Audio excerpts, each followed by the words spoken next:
serta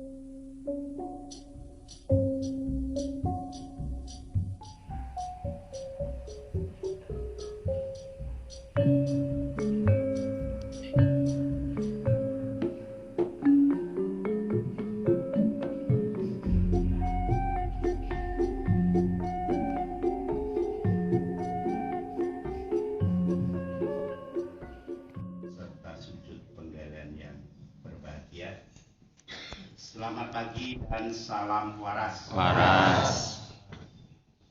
Yang terhormat Bapak Tuntunan Agung selaku koordinator sujud penggalian. Yang terhormat Ketua Persada Pusat beserta staf.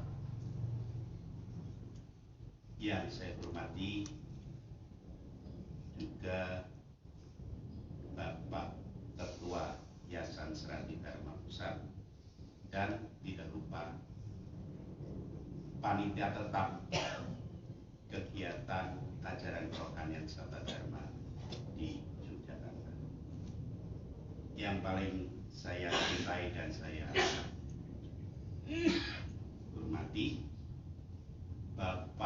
Bapak dan Ibu-ibu petugas sujud penggalian yang benar-benar merupakan pengabdian yang sangat mulia kepada ajaran kerohanian Sabda Dharma. Maka dari itu, mari kita sama-sama memanjatkan rasa puji syukur kepada Allah yang Maha Kuasa, yang mana kita telah dituntut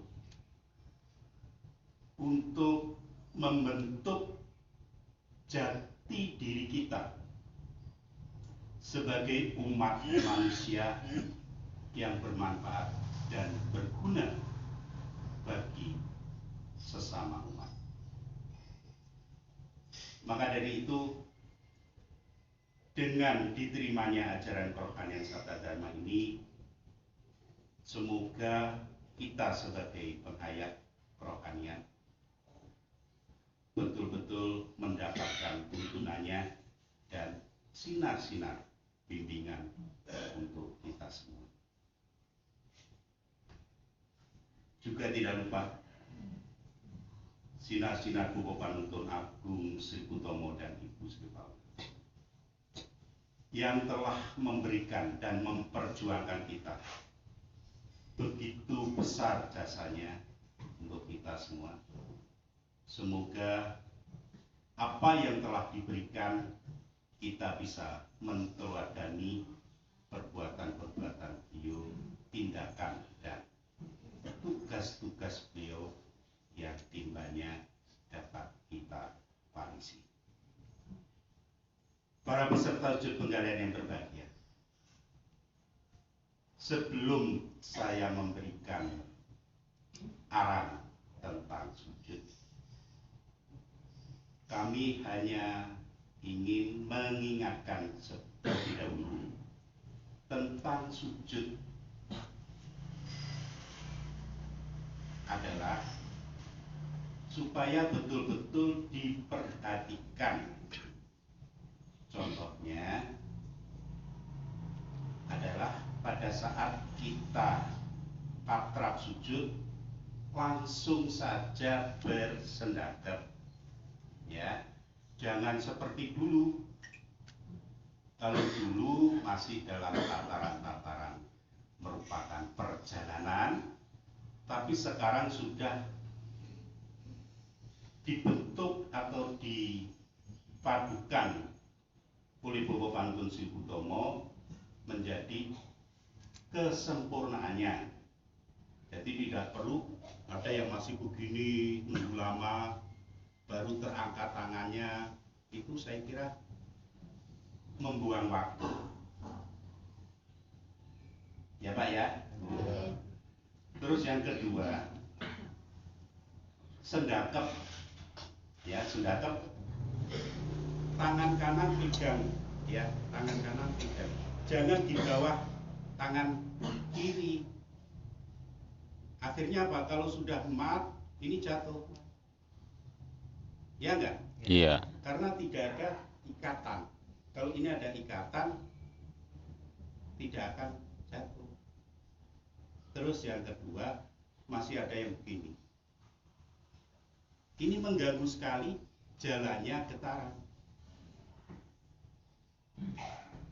Ya Pak ya Bu ya. Iya. Tolong itu perhatikan. Terus yang selanjutnya adalah buku ini sangat penting sekali. Tolong dibaca, baca terus. Setiap membaca ini, Bapak Ibu sama bukunya, tapi nantinya mendapatkan pengertian lain setiap membaca. Paham ya Pak ya? Jadi walaupun 100 kali Bapak baca, di situ di dalamnya itu nantinya mendapatkan tuntunan pengertian-pengertian lagi. Itulah keistimewaan daripada buku ini. Maka kalau Bapak tidak rajin terus-menerus baca, tidak paham. Ya Pak ya. Sekarang mungkin pada saat Pak Sri dan Bu Sri masih saat itu mungkin yang lama-lama tahu itu ya. Waktu itu ya. Nah, di depan saya itu tulisannya Pak Kartidharma, bukan Sabta. Di depan ini adalah Pak Kartidharma. Berarti kanan saya sini, ya kan? Kanan saya kan sini Pak. Ini Bopo kalau saya mengatakan. Yang kiri ini Biung karena petunjuk daripada buku ini juga Bopo itu adalah kanan. Ini penemuan saya, maaf ya Pak ya. Kalau mungkin salah persepsi juga saya sekali lagi mohon. Itu penemuan saya, kalau saya kebenaran daripada ajaran kemurnian ini perlu kita pertahankan. Iya kan Pak? Iya. Saya nggak berani berubah wahyu. Terus terang saya nggak berani. Kalau yang lain-lain dirubah monggo, tapi wahyu maaf saya nggak bisa. Para bapak dan ibu yang saya muliakan. Sekarang kita ke materi pengajian. Apa yang telah saya sampaikan tadi tolong diterapkan dengan baik, ya Pak ya. Kekurangan-kekurangan itu. Yang pertama, sudah tegak lurusnya betul. Nah, Bapak berhasil dan tidaknya di dalam sujud penggalian itu tergantung daripada penuntasan getaran kasar. Kalau getaran kasarnya belum tuntas, di situ ada gejolak daripada pakarti saudara, nafsu saudara. Maka pada saat pandangan 1 meter, ya Pak ya, dibantu keluar masuknya nafas, bukan diatur. Ya Pak ya, nafas bukan diatur, maksudnya diatur, masuk, ditahan, keluar, dihembuskan, tidak. Kita nafas biasa, cuman kita mengamati dengan merasakan beda Pak. Kalau merasakan itu kita pegang, oh rasanya gini ya kan. Tapi kalau kita amati cuma, oh ini ada laler kok, kan gitu Pak. Ya. Tapi tidak kita bedanya tentang merasakan dan mengamati. Selanjutnya, setelah tuntas daripada gelombang-gelombang nafsu kita yang ada di dalam pribadi kita itu macam-macam Pak, ada panas, capek dan sebagainya, itu nanti akan keluar terserah, karena kemampuan manusia itu karena ada unsur asal mula manusia, tes dumadi berbeda-beda. Ada yang saudaranya itu sudah dibentuk itu kuat, nafsunya ada yang sudah pada saat itu dibentuk sudah baik. Maka di dalam suatu proses perjuangan juga berbeda-beda untuk penuntasannya itu. Paham? Yang penting atau yang prinsip patokan Bapak adalah pada saat penuntasan sudah lerem, ya Pak ya, hanya saya memberikan tanda-tanda saja. Tandanya kalau saudara kita sudah tentram, nafsu satarga kita ini terasa. Kalau itu masih rasanya telinga panas, pamannya tutup masih ini, saya kira itu belum tuntas. Terus kosongkan. Ngosongkan secara otomatis tidak. Gimana cara ngosongkan ini malah ruwet itu nanti. Paham ya Pak ya? Udah sumelah, namanya sumelah udah. Ya apa adanya kita terima, gitu loh Pak. Itu sumelah. Nah, selanjutnya setelah itu masih mata terbuka.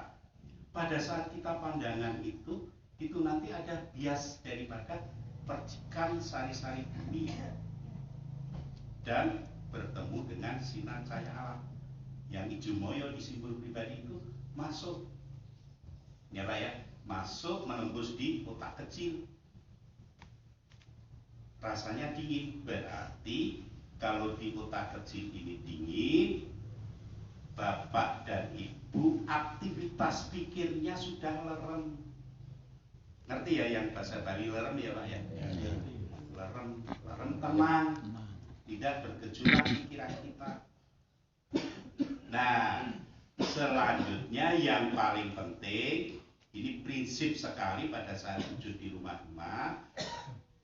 Kalau ini sudah masuk ke atas, ya Pak ya, di ubun-ubun dingin, nanti tembus di dada dingin, ini yang terakhir. Itu harus. Kalau dada kita masih panas, berarti kita ada masih gejolak saudara atau makanan-makanan. Dalam pandangan 1 meter sudah memahami ya, karena kan sudah digali, sudah dirasakan. Cuman perlu ditingkatkan. Ya Pak ya. Nah, terus nantinya penelitian selanjutnya asma 3. Asma 3 itu merupakan kunci kita hubungan dengan Yang Maha Kuasa. Atau dikatakan kalau kita mobil itu kontak dulu baru bunyi kan. Di depan kita itu ada yang bersuara mengucap Yang Maha Suci, sujud Yang Maha Kuasa. Suaranya seperti apa nanti beda tidak dengan suara kita. Paham ya Pak ya? Nah, terus tegak. Nah, atom berjiwa ini kalau masuk di dalam tubuh kita, kita mempunyai daya kekuatan yang linui.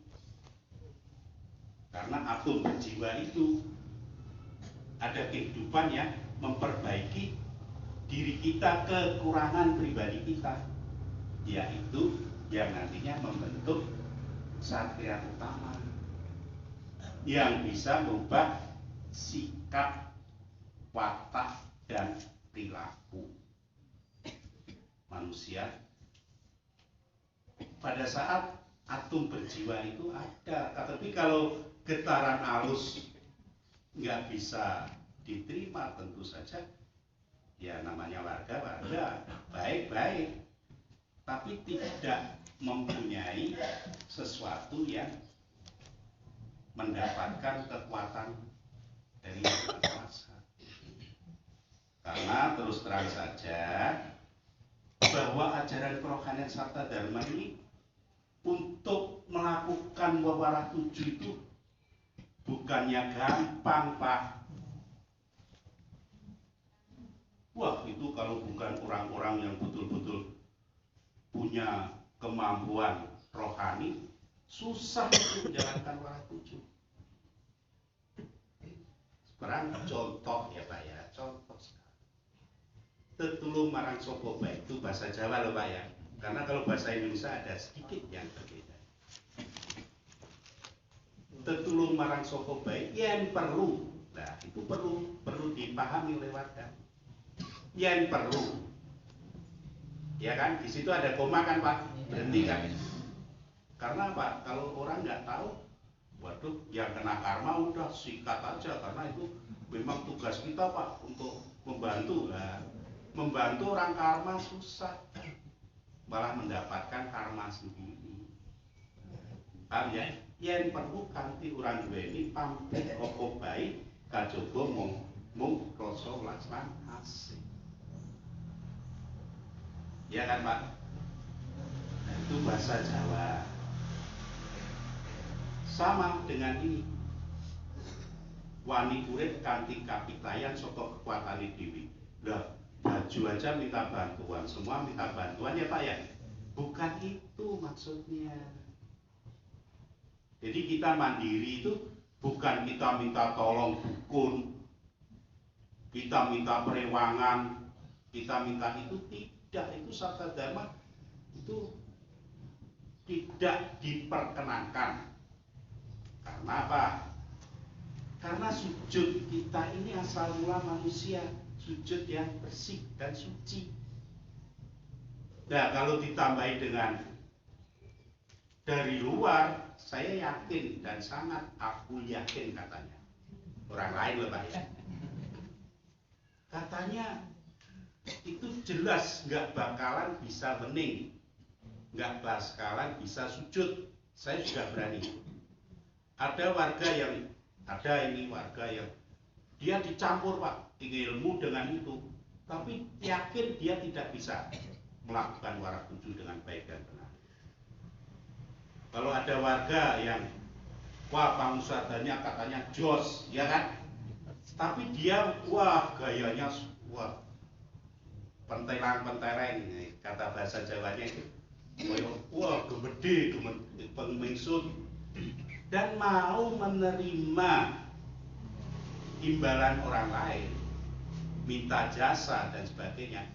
Saya yakin dia pasti saya meyakinkan bahwa dia orang ilmu yang mendompleng ke sabda dharma, dicampur aduk oleh sabda dharma. Yakin itu saya. Karena kalau murni ajaran sabda dharma, dia menerima sedikit aja, waduh, diketaki Pak itu Pak, betul itu. Diketaki itu disemplai itu. Udah hidupnya sudah muntah mati, kok nggak bisa makan, kok nggak bisa ini dan sebagainya. Hidupnya susah sengsara. Itu hukumannya Pak, peringatan, bukan dihukum, diingatkan oleh Allah. Paham ya Pak ya? Nah kalau Bapak tidak bisa menanggulangi karena guru Bapak langsung yang Maha Kuasa, ya mohon petunjuk yang Maha Kuasa. Mohon petunjuk loh Pak ya, tidak minta-minta loh ya. Kalau mohon petunjuk apa salahnya? Karena di situ wani urip kapitayan sepatane dhewe. Harus jelas. Ya Pak ya? Nah katanya, wah itu nggak bener itu. Ya kalau minta-minta itu nesto, itu pasti melarang, jelas melarang. Maaf ya, waktunya, waduh kalau ini nggak cukup Pak, ini masih panjang itu. Ya Pak ya, maaf sekali lagi mohon maaf. Saya terima kasih bila mana tutur kata saya yang kurang berkenan, mohon maaf. Dan saya ucapkan salam balas.